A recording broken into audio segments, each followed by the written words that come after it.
What's up, good people? It's Dustin Coyle, creator of the Intelligent Thoughts podcast, and here we are with some more of them. We got the Daily Wager again Tuesday.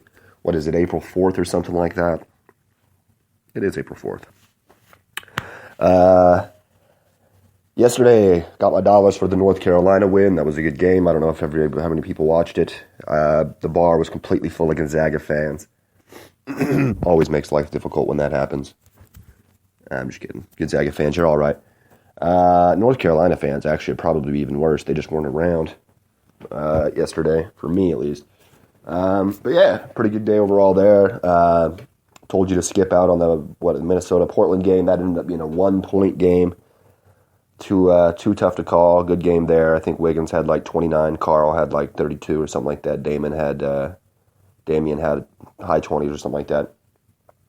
Snaps the 6-game win streak for Portland, but doesn't really do a whole lot of good for Minnesota. Just kind of playing spoiler there. And if I'm not mistaken, I think that puts Portland at like a game and a half above Denver for the 8th spot. Let me take a peek at this shit. How about Chicago? Chicago is with 4 straight wins. They are back in the playoff hunt. Indiana with 4 straight losses. Out of the playoff hunt, technically tied for 8th place with Miami. But having lost the tiebreaker, they are out. That's pretty crazy. I thought that Chicago was done. Super interesting there. And I actually thought Indiana was a better team. Sorry about getting sidetracked. Yes, Portland is still 1.5 above Denver for the 8th seed. 4 games behind Memphis, who is playing tonight. They got a tough one tonight. Anything else relevant? Utah and the Clippers could flip-flop if anything happens tonight. I believe the Jazz are playing tonight, so we'll look at that. And god damn it, now, after 12 straight losses, the Suns are fucking worse than the Lakers. So that's shitty news for me, because we need to get that top 3 pick in order to get one of those players, man. We need Lonzo. We need somebody beastly. All right, enough of that shit. Enough of my rambling. Let's start the program. Alrighty, in the first game of the evening, we have the bottom feeder bracket. Brooklyn Nets going to Philadelphia, to play the Philadelphia 76ers. Brooklyn's been half decent lately. They're still 10 games behind Philly right now. Yeah, and they have to send their first pick to the Celtics, which at this point looks like it will be the first pick overall if all odds play out accordingly. And let's see what else, though. What's going on with the game? I guess Brook Lopez is 60 points away from being the franchise scoring leader for the Nets. All-time franchise scoring leader, 10,440 points. Buck Williams right now, the number 1 guy there. That's pretty interesting. Definitely not something I would have thought would be the case, considering they had like that whole Jeff, Jason Kidd. Who's the other guy? Fuck. But you know what era I'm talking about. The one that they went to the championship. Rip Hamilton? No, it wasn't Rip Hamilton. God damn it. I guess I'm just thinking of Kenyon Martin. Somehow I thought they had like some sort of a scorer type shooting guy, but I don't know. Yeah, forget shit. But either way, back to the thing at hand here. I think Robert Covington and Jahlil Okafor are still going to be out for this game, so that's obviously going to be a big problem there. Let's see. Timothy Luwawu-Cabarrot scored 23 points. He's a rookie for Philadelphia on Sunday. Finally getting some minutes. Him and Rashad Holmes. Both of those guys are getting minutes now scoring. That's pretty interesting. And it looks like Dario Saric might have a minute restriction because of a sore heel. So, man, basically, makes me think that, Brooklyn might be a slight favorite here. Let's go take a look at the lines here. We have Brooklyn 1-point favorite. Damn, that's pretty much exactly what I was thinking. I don't know who's going to win. Philadelphia is good. With all those injuries, though, it's kind of tough to tell. However, I will say they're the more talented team. Believe it or not, they probably don't have the best players. Probably going to be Brook Lopez in the game, but the more talented team overall is Philadelphia. So I would say stay away from this because you don't really know what you're going to get from the young guys. And then you don't really know what you're going to get on the road from Brooklyn, who's also got a lot of young guys and/or not necessarily the best players you'd want in that position. So I say stay away from this game here and move on with your life. All right, game 2. This should be a damn good one. We have the Charlotte Hornets at the Washington Wizards. And they are trending in different directions. So Washington is now the number 4 team in the East. Toronto have been playing well, and they lost 3 straight games, so they fall to the number 4 seed. Charlotte's been playing damn well, but they're still out of the playoff picture by a few games. Let's take a look and see who's playing, or if everybody's playing here. Well, fuck. The Hornets are actually just 1 game behind Miami and Indiana for the 8th spot. One of them is at the 8th spot right now. It's Miami. So, I mean, that's a lot better than I thought they had been playing, or thought they were. Great resurgence there. Frank Kaminsky's been playing pretty fucking well. Let's go ahead and take a look at the line. You already know who I like. Let's see, the Wizards -4 at home. This is a pretty clear one for me here. A -170, I'm going to take that for sure. No question about that. I think it should be like a -240 or something like that. I think it's way better than 2-1 odds that Washington wins this game at home.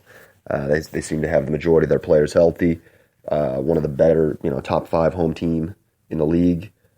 And I think that they have the skills with like Bradley Beal to be able to contain. They can put him on Kemba if they need to contain. It'll probably be Wall, but if he starts going off, they could definitely put Beal on him to try to shut him down a little bit. I like the Wizards a lot to win this game. Take that shit for sure. All right, we move on. We have the Cleveland Cavaliers at home hosting the Orlando Magic.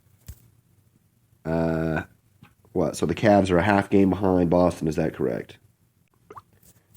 That is correct, and Orlando has lost 4 straight, 5 of its last 6. We know who I like here. Let's go take a look at the lines. It looks like everybody's going to be playing for the Cleveland Cavaliers, which is always an issue.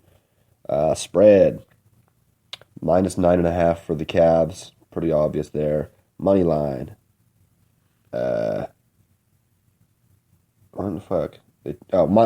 -530. It's a pretty bet on this game earlier while it was at a 460. It was a -460 earlier somehow, and I took some money there. I actually parlayed it with a couple other ones. I'll tell you about them when we get there. Those 2 lines are still the same, the other 2 that I parlayed it with, but this one spread a little bit to a -530. Go ahead and take that still. It might drop to a -500, but I think it's pretty much a guarantee that the Cavs are going to pull this W off. It would take a pretty monstrous performance from probably Peyton for one, and then Aaron Gordon too, to get this W, to really cause some issues there in Cleveland. And I don't really see that coming. I think that Cleveland gets the W they need here to pull into a tie at 50-27 for the number 1 team in the East. And then I think they would actually be the number 1 with the tiebreaker situation. Alrighty, moving on. What the fuck? Now they give me Lakers games. The final 5 o'clock game, Toronto Raptors at Indiana Pacers. It should be a damn good game. As we just talked about, the Pacers are the number 9 seed right now, tied with the Heat for 8th place, but they're number 9 right now. Toronto has now moved up to the number 3 seed. Indiana has lost 6 of their last 7 games, 4 straight. They only have 5 left to play. Toronto has won 8 of their last 9. It's really starting to ball there. And it looks like just about... Okay, so the Pacers are going to be without Al Jefferson, 5th straight game. Glenn Robinson, the 3rd, 8th straight game. All right, we'll see. So, what's the spread look like? I think that the Raptors should be favored, but if I looked at this earlier, it is not the case. Spread, -3 for the Pacers. Definitely take the Raptors +3. I think the Raptors are going to win the game. +3 is awesome because that gives you that buzzer beater shot type situation. As soon as I end this podcast, I'm going to hop online and fucking make that bet myself. That's going to be a damn good one there. All right, we're moving on To the 6 o'clock games. We have Denver at New Orleans. Denver definitely needing a win. A game and a half back of what was their old 8th playoff spot.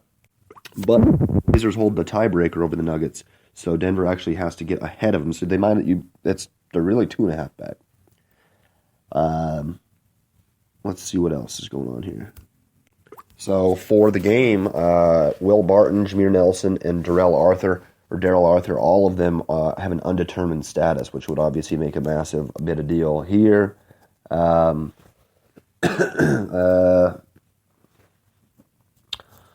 Nuggets are the better team for sure, but this is just too tough to call. I don't like this matchup for either team. What's the spread? Pelicans -2. I say don't touch it. It's probably a pretty accurate spread. I don't really know who's going to win that game. It could go either way. Could go either way. The Nuggets are just really an underrated, really good team. Moving on, ESPN, the Milwaukee Bucks, number 5 seed in the East, taking on the OKC Thunder. This game is going to be sick. Giannis versus Russ. Russell Westbrook, 1 triple-double short of Oscar Robertson's season record of 41. That could come tonight. That would be pretty cool at home. He has 6 straight triple-doubles. And all he needs now is 11 more rebounds and 29 more assists the rest of the season to average a triple-double for the season, which would be an incredible statistical feat for sure. I think Isaiah Thomas was talking about how crazy it would have been if it would have just been scoring 30 points and 10 assists or 10 rebounds, let alone both of them. If it just would have been 30 points and 10 rebounds, we would have said this person's having a ridiculous statistical season. And he is. But this one is definitely much. This is one of the most underrated statistical seasons of all time. Underrated. As much as people talk about it, it's one of the most underrated. Other than that, it looks like just about everybody's going to play. And he's going to play also. So I like the Thunder a lot at home. What's the spread? -5. Thought it was going to be a little closer than that. -215 on the money line. I don't touch it. I think that the Bucks are good enough, and especially right now, they've been playing so well. They're definitely good enough to go and get a win. They're big as well. So I think that the size of Oklahoma City gets negated a little bit by playing Milwaukee, rather than playing like a small ball team, maybe even like a Warriors or something like that. So I'm going to say stay away from it. It's most likely that the Thunder are going to win. I was hoping that was going to be in like the 160 to 170 range, though. And the last 6 o'clock game, we have the Chicago Bulls at the New York Knicks. The Bulls are now, the 7th seed? They are 4-game winning streak, 7-4 in their last 11 games. And they're the 7th place. 2 games behind the Bucks only for the 5th spot. The Bulls could be coming. This is crazy. Holy shit. You got to think that he would be favored in this game.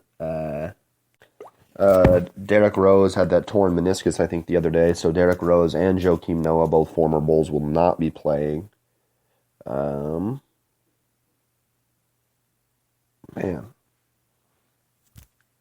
New York won the first 2 meetings, but I think that the Bulls should definitely be favored in this one. There's just too much injury and too much negative shit going on with the Knicks. Just yesterday, Carmelo Anthony said that he was going to meet with management and that his future might be involved with another team. Porzingis hasn't looked terrific right now. Let's go ahead and take a look at the spread. We have -3.5 for the Bulls. What's that money line looking like? Get it under 200, please. Please, bitch. It is -170. -170. I'm like 50-50 on that. What do y'all think? I think that the Wizards at home is a better lock. The Bulls at the Knicks, who are going to be playing a bunch of backups who want to make time. The Bulls chasing the playoffs. I'm going to stay away from it. I think that could go either way. I'm tempted to take the Bulls, but that could go either way. I'm going to stay away from it. Memphis at San Antonio, the 6:30 game. This should be pretty damn good. Both teams have kind of been playing not fantastic the last couple of days. It's pretty tough to tell. There might be injuries here.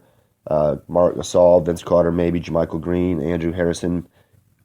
Doesn't really say if they're going to play or not. Green and Murray